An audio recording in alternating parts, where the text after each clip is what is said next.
What's up, everyone? This is Steve from Bloom Audio, and today we've got the Noble Stage 3. Now, the Stage 3's announcement gave me sort of a roller coaster of emotions. Noble's announcing a new IEM. It's a really simple black design. Comes with a new modular cable, and it's a vocalist-oriented stage reference monitor. But once I actually heard it, took me straight up and didn't come back down.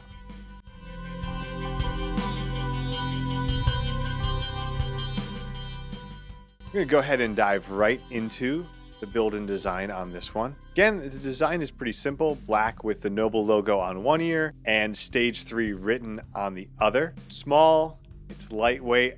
I found it to be really comfortable. You may need to size up your ear tips if you have larger ears with this one. One of the Noble techs actually mentioned that it was designed with female vocalists in mind. So on average, women are going to have a smaller ear size. So they went with a little bit of a smaller size there for a more comfortable fit, more secure fit in that case for those vocalists on stage. I have somewhat larger ears, but the small size really wasn't an issue for me, like I said, once I sized up those tips. The cable is all new, and it features a modular design with 3.5, 2.5, and 4.4 millimeter options. Altogether, the construction feels really nice. 8-core OCC cable feels very premium and weighty.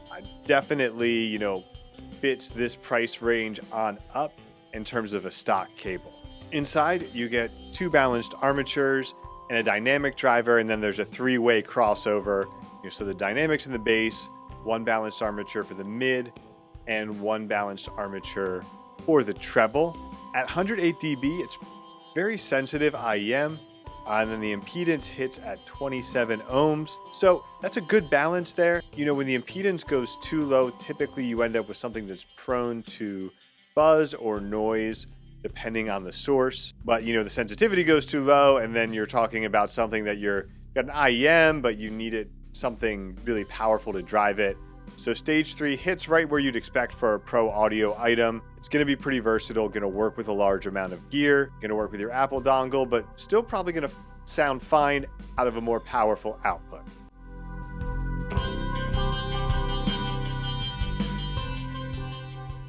At its core, Stage 3 is a vocal reference monitor. So that means the clarity, the separation, the detail are all going to be really important aspects of its tuning. As someone who's used IEMs on stage and had to sing harmonies with IEMs on stage, having that separation between so you can clearly hear each part even better than you would have been able to hear those, in a room together or something like that is really important there. But this could have ended up being a really technically impressive IEM that's not really going to have any appeal for, people listening to music at home. And Stage 3 manages a really good balance between these strong technical capabilities, especially strong given the price, and just a really solid balanced tuning that fits enough bass into the mix, the right amount of impact, the physicality there, to really give you the whole picture and make something that for you, an audiophile is going to just feel like it's elevating your music while also being appropriate for more of a reference pro audio use. The bass is fast and well controlled, really gives you solid fundamentals from the sub bass on up into the mid bass, and it gives you kind of just a little bit more than the fundamentals to hit you with a little more of that impact.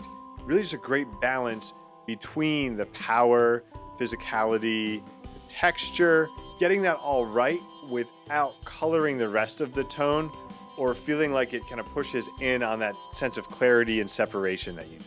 As you might have guessed, mid-range is the star of the show here. There's great timbre, really solid detail, just a natural feeling thickness to the mids. But again, that sense of layering and separation. There's a little bit of emphasis in the vocals when you're listening to, recorded music. Obviously in a stage situation, there's going to be more mixing involved that can push those vocals further up. But in listening to music, which is our main focus here, there's, just a great highlight, really solid technical performance. I feel like the presentation of the vocals reminds me of stuff I've heard in the, $3,000-$4,000 range. in terms of that clarity and the vocal dynamics. That's really, a big standout here for stage 3. And some of that vocal presentation is also due to the treble. Stage 3 gives you just the right amount of breath without going too far into it. So you get that strong sense of vocal resolution, that last little bit of sustain in the notes, but you don't get anything that sounds harsh, that sounds overbearing.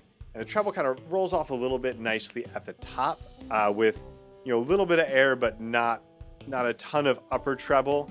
And again, manages that breath range really well. I only found that there was sibilance on, again, a really small number of vocalists, particularly really nasally vocalists. Oasis was maybe a little worse than usual. Probably wouldn't pick these for going on a Bob Dylan binge. Otherwise, really strong, emphasized vocal performance without overbearing overbearing. I had a chance to get a short demo of stage 3 at Can Jam Chicago. Again, that's where I was really initially wowed. And what really wowed me was the imaging in particular. For the price range, this is incredible holographic imaging that's just, again, really hard to get in an IEM under $1,000 with this level of three-dimensionality. Now, the soundstage isn't huge. I would describe the soundstage as basically being like a studio space more than, an amphitheater or that sort of stadium, huge, expansive stage. Soundstage is moderate, but the imaging, the three-dimensionality, the feeling of separation there is incredibly strong. Some of the best I've heard without paying 3-4 times the price.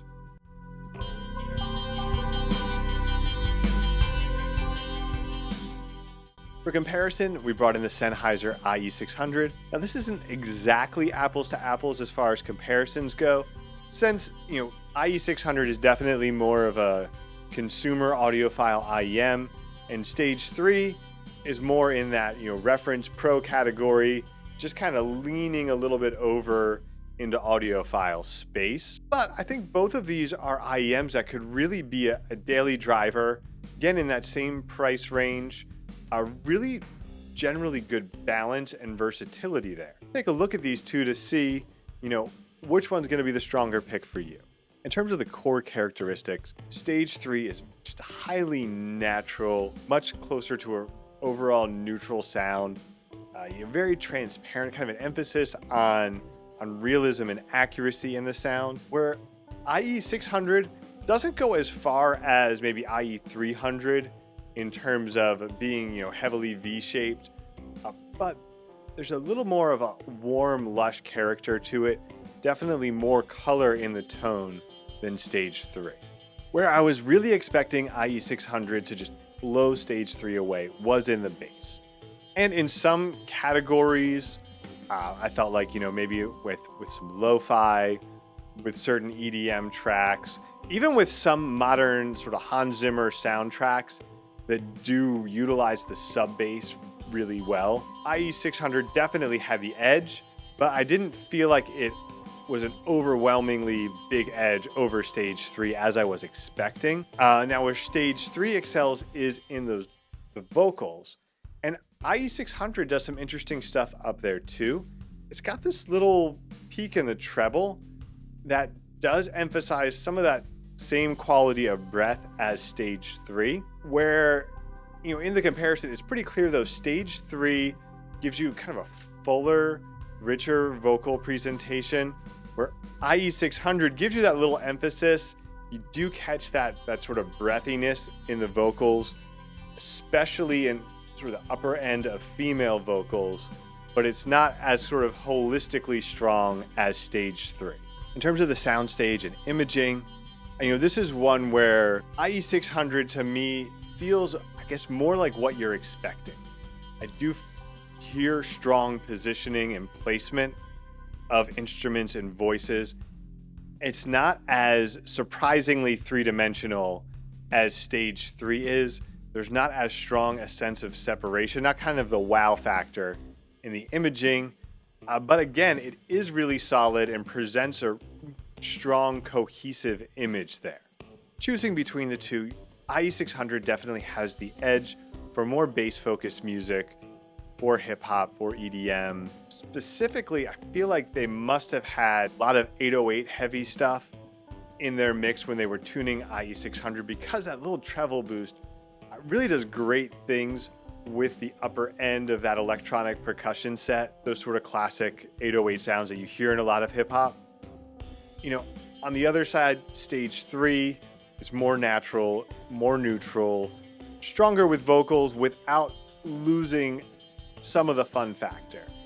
And for me, I think stage 3 is the pick. The stronger versatility, the fact that it can still hang with IE600 in a lot of these genres, even if it's not giving you the sort of brain rattling low end, I think helps stage 3 really demonstrate just again how versatile it is and how well it works and how much you can do with kind of sticking with accuracy as your starting point rather than going, fun from the start.